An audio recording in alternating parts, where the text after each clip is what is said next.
கனவு என்பது இஸ்லாத்தில் ஒரு முக்கியமான இடத்தை பிடிக்கிறது. கண்மணி நாயகம் ஸல்லல்லாஹு அலைஹி வஸல்லம் அவர்கள் சுபஹ் தொழுகைக்கு பின்னால் யாராவது கனவு கண்டீர்களா என்று கேட்டு அதற்கு அர்த்தங்களை சொல்லக்கூடியவர்களாக, விளக்கங்களை சொல்லக்கூடியவர்களாக இருந்திருக்கின்றார்கள்.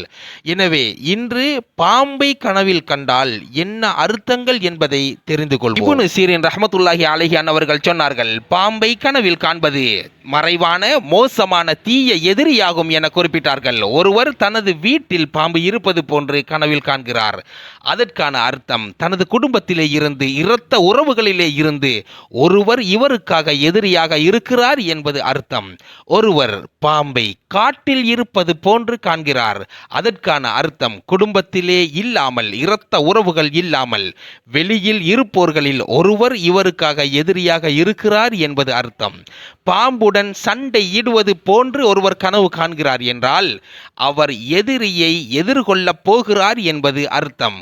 பாம்புடன் சண்டையிட்டு பாம்பு இவரை ஜெயிப்பது போன்று ஒருவர் கனவு காண்கிறார் என்றால் எதிரியுடன் மோதும் நேரத்தில் எதிரிதான் வெற்றி கொள்வார் என்பது. பாம்பை கொன்று 2 துண்டுகளாக வெட்டுவது போன்று கனவில் கண்டால் எதிரியிடம் இருந்து இவருக்கு நீதி கிடைக்கும் என்று அர்த்தமாகும். வெட்டப்பட்ட 2 துண்டுகளையும் இவர் கையில் எடுப்பது போன்று கனவில் கண்டால் எதிரியினுடைய சொத்தை இவர் அபகரிப்பார் என்பது அர்த்தமாகும்.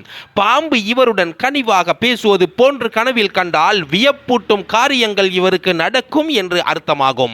பாம்பு இவருடன் கோபமாக கடினமான முறையில் நடந்து கொள்வது போன்று இவர் கனவில் கண்டால் எதிரியை எதிர்கொள்ள முடியாமல், ஜெயிக்க முடியாமல் இவர் திண்டாடுவார் என்பது அர்த்தமாகும். பாம்பு கொத்துவது போன்று, கடிப்பது போன்று இவர் கனவில் கண்டால் ஏதோ ஒரு நஷ்டத்தை இவர் அடைய போகிறார் என்பது அர்த்தமாகும். பாம்பை இவர் கொண்டு விடுவது போன்று கனவில் கண்டால் இவர் எதிரியை ஜெயிக்க போகிறார் என்பது அர்த்தமாகும். பாம்பினுடைய மாமிசத்தை, இறைச்சியை இவர் சாப்பிடுவது போன்று கனவில் கண்டால் எதிரியை ஜெயிப்பது மாத்திரம் இல்லாமல் இவர் சந்தோஷமாக வாழ்க்கையில் வாழப் போகிறார் என்பது அர்த்தமாகும்.